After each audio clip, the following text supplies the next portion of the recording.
Welcome to the Duolingo English podcast. Stop right there before you speak another word of English today. In the next 20 minutes, we're going to break down why your mind goes blank, why your hands get sweaty, and how one tiny tweak in your speaking can help you way faster than grinding through another year of grammar rules. Wow, Alex, that is a huge claim to start with. But it's the absolute truth, Maya. Today isn't about cheap motivation or just believe in yourself advice. There's a genuine psychological reason your body panics, and once you figure it out, you'll never look at speaking anxiety the same way. All right, now you've got my full attention. Hey everyone, welcome back to the Duolingo English podcast, your comfortable spot for mastering everyday English through simple, real-life conversations. I'm Maya. And I'm Alex. Today, we aren't just saying, don't be afraid. We are dissecting that fear piece by piece, like taking apart an old clock, so you can see how it works inside. And the moment you realize how the mechanism works, it loses its power over you. That completely sums up today's session. Later in our word tour segment, we'll dive into the core vocabulary we use when anxiety takes the wheel.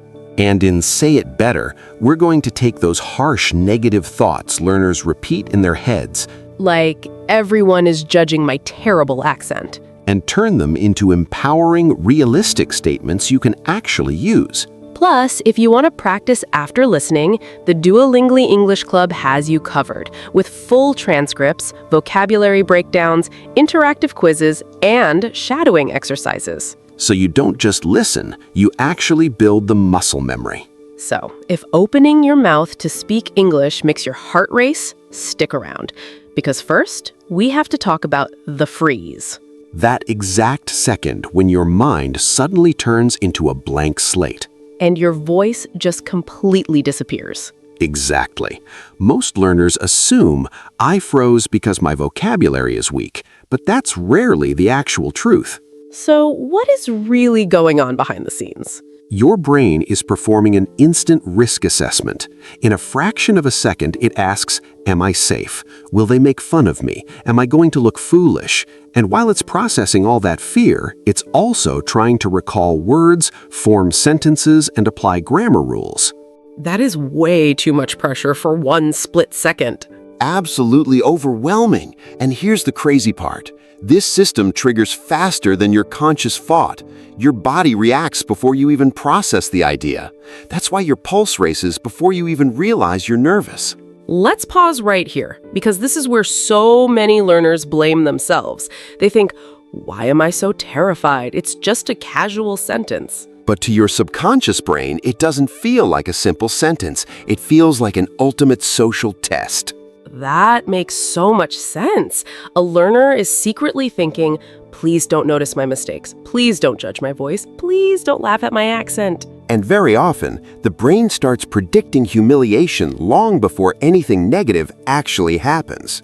Predicting or anticipating means expecting something to go wrong before it actually occurs. Someone looks at you, someone pauses, and your brain assumes they're judging your grammar, your vocabulary, or your delivery. Which instantly makes you feel self-conscious. Being self-conscious means being overly focused on yourself, monitoring your own voice, your accent, and every tiny mistake. That sounds incredibly exhausting. It really is. And on top of that, we frequently misread other people's facial expressions. Misreading or misinterpreting means taking something the wrong way. Exactly. Someone might look serious or frown, but that doesn't mean they're critiquing your English. Maybe they had a long day. Maybe they're focusing hard. Or maybe that's just their natural face. That's so true. Some people just naturally look intense when they listen. Yet your protective brain alarm blares. Watch out, this person is going to hurt your pride. Especially if you've had a painful memory speaking English. Maybe a classmate chuckled at your pronunciation. Or a colleague rudely corrected a mistake you made. Or you messed up a line during a presentation and replayed that awkward moment in your mind for days. That mental replay is brutal. The same mistake played on a loop over and over. And after that, staying quiet feels like the safest option. Silence makes a promise. No speaking today means no embarrassment today. But keeping quiet carries a hidden penalty. It keeps you safe for 10 minutes, but it trains your brain to treat speaking like a threat every time. Hold on. I want to challenge this point for a second. Go right ahead. Simply pointing out that your brain is scanning for danger isn't going to magically fix the problem. Knowing the theory doesn't stop the panic when you're put on the spot. Spot on. Understanding why a smoke alarm rings doesn't turn off the noise. Exactly. And that's where most people get stuck. So what is the actual practical solution? It starts with retraining your mind. You show your brain that speaking is harmless by taking tiny, manageable steps repeatedly until your nervous system stops treating conversation like a threat. And when we say tiny steps, we mean really small. Sending a short voice note to a friend, ordering a coffee in English, asking a single quick question in a meeting, or using a simple phrase like, "I'm still practicing, so I might take my time." That single phrase instantly releases the pressure valve. Because it sets expectations for the listener, giving you grace. And it signals to your own nervous system, I don't have to deliver a flawless speech right now. So don't try to crash through your fear with brute force. Just give your brain tiny, undeniable evidence that speaking is safe. Gently defy your fear, one small sentence at a time. I love that perspective. And one of the fastest tricks to signal safety to your brain is through the tone and pace of your voice. Which leads us to a fascinating psychological trick. Here's something that blew my mind.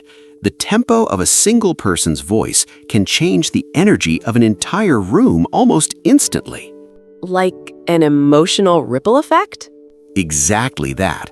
If someone speaks in a steady, unhurried tone, everyone around them instinctively relaxes. But if someone talks at a rapid, frantic pace, the anxiety in the room spikes. So our nervous energy is contagious. It is, but the beautiful part is, calmness is just as contagious. Wait, so if I enter a conference room feeling terrified and I intentionally force my voice to slow down? It can actually settle your own heart rate and calm down the room simultaneously. It's basic human behavioral resonance. That's fantastic.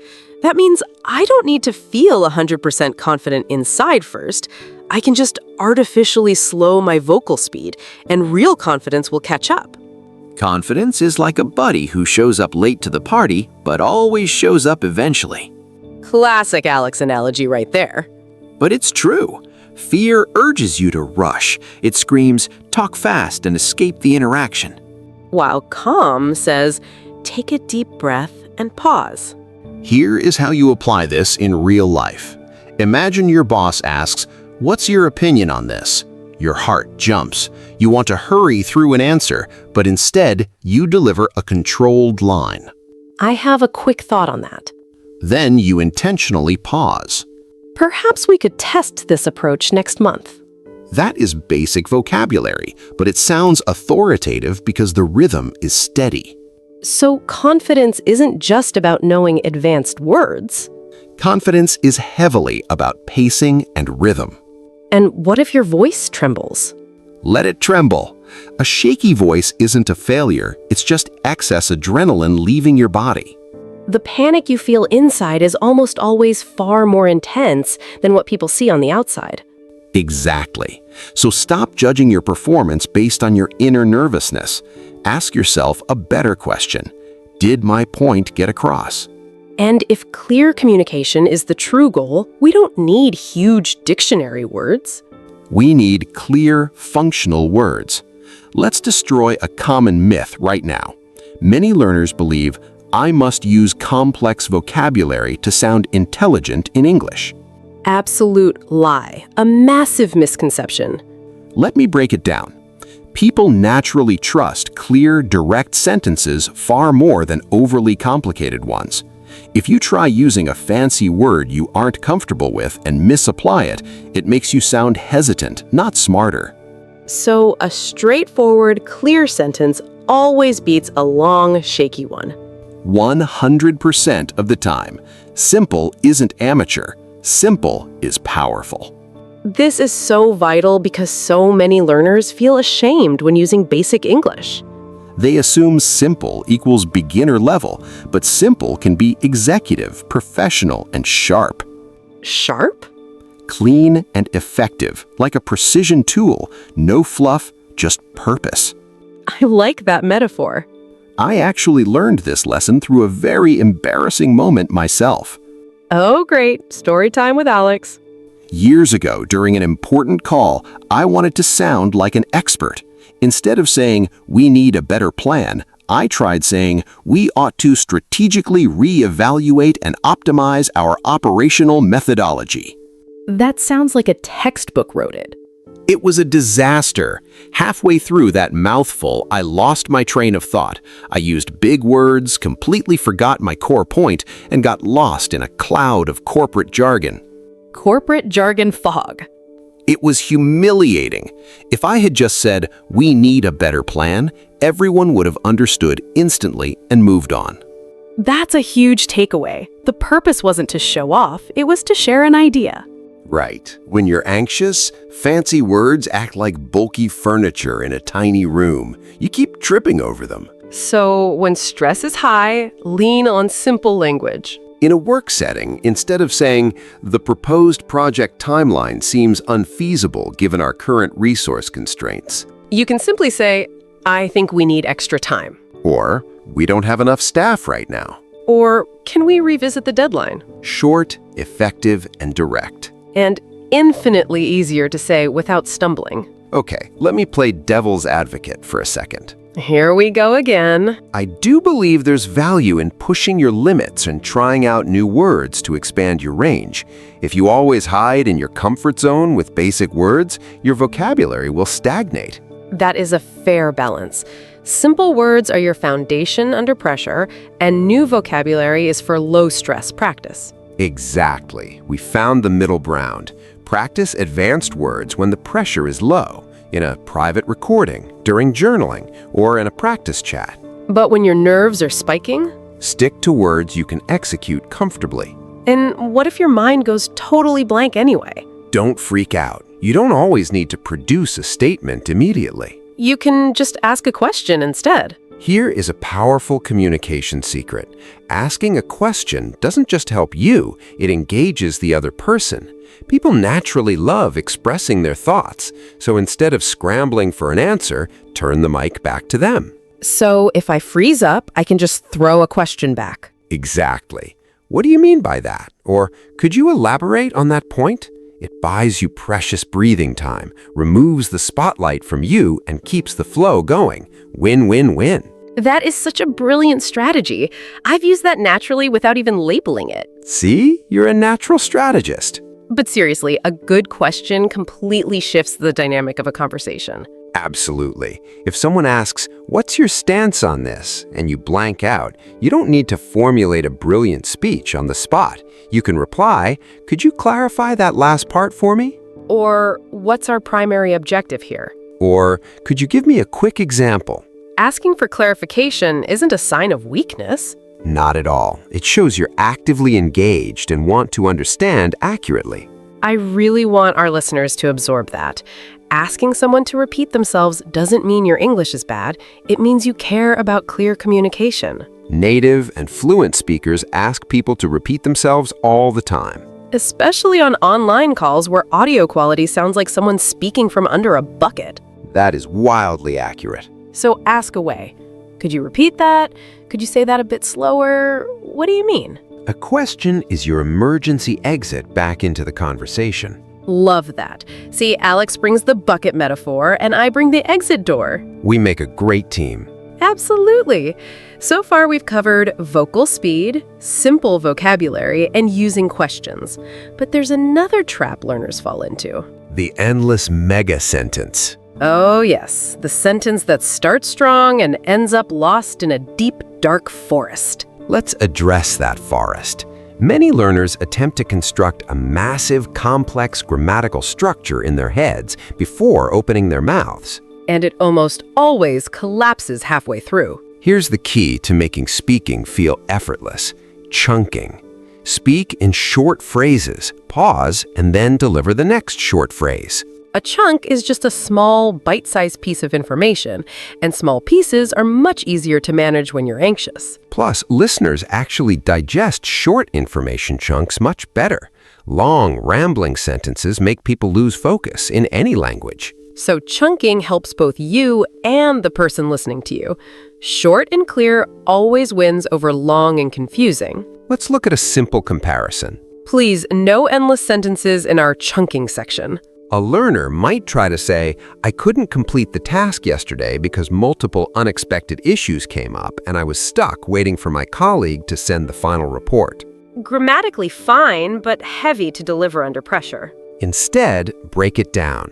"I couldn't finish the task yesterday. Pause. A few unexpected issues came up. Pause. I was also waiting on a report. Pause. So I need a bit more time." That feels so much lighter to speak. And far easier for the listener to process. Every short phrase gives your brain a mini victory. You finish one thought, take a breath, and lay the next brick. Like stepping stones across a river. Exactly, one stone at a time. You don't need to see the whole bridge before stepping off the bank. You just need the very next stone.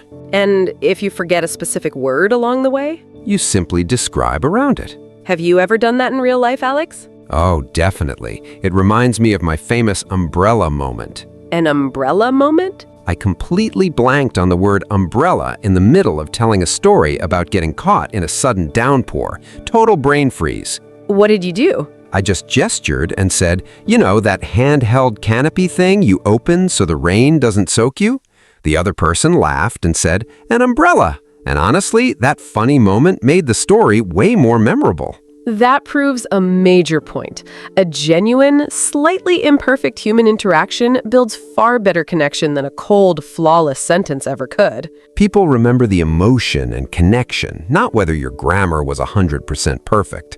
That quote needs to be framed. I know I'm not framing anything, Maya. I know, but learners need to hear this. Forgetting a word isn't a disaster. It feels like a tragedy inside your head in the moment. But to the listener, it's just a normal brief pause. And often, it makes the interaction feel warm and authentic. If I had panicked and said, "Oh no, my English is terrible," the mood would have turned awkward. But I stayed engaged, described the object, we shared a laugh, and kept chatting. That is the true core skill, recovering smoothly when things don't go perfectly. Because hiccups are inevitable. You will forget words, mix up tenses, or restart a sentence. That's just human speech. You're going to stumble over your words sometimes. Stumbling over your words means your speech comes out a bit bumpy, with pauses or small slips. But stumbling over a word doesn't ruin a conversation. It just shows you're communicating in real time. That's why every learner needs repair phrases. Phrases like, "I forgot the exact word, but what I mean is..." Let me rephrase that. "How should I put this?" Sorry, let me try that sentence again. These safety phrases keep the momentum alive. They signal to the other person, "I'm still here, just reorganizing my thought." Let's be crystal clear. Daily conversation is not an exam room. There is no secret evaluator hiding in the room, marking your mistakes in red ink. Thankfully not. If the other person understands your intent, you succeeded. Even if the sentence structure was a bit messy. Even if a word slipped your mind. Even if your native accent was strong. That is a perfect place to wrap up our core topic today. Yes, we've laid down the groundwork. The freeze is a natural reaction, not a personal flaw.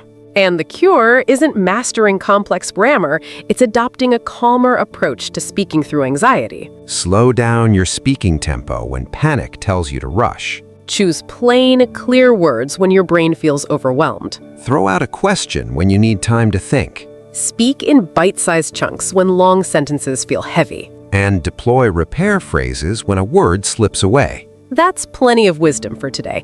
We don't want to turn this into an overwhelming lecture. Exactly. Now, let's turn these concepts into practical tools you can start using today. Up next, we'll take the key vocabulary from today's chat, Slow them down, make them easy to apply, and show you how to use them seamlessly. Welcome to Word Tour. Let's look at today's power words and phrases. First up, anticipate. Anticipate. Anticipate. To anticipate means to expect or foresee something before it occurs. Today we discussed how our minds often anticipate feeling embarrassed before we even open our mouths. Example sentence. Don't anticipate making mistakes before you even begin speaking.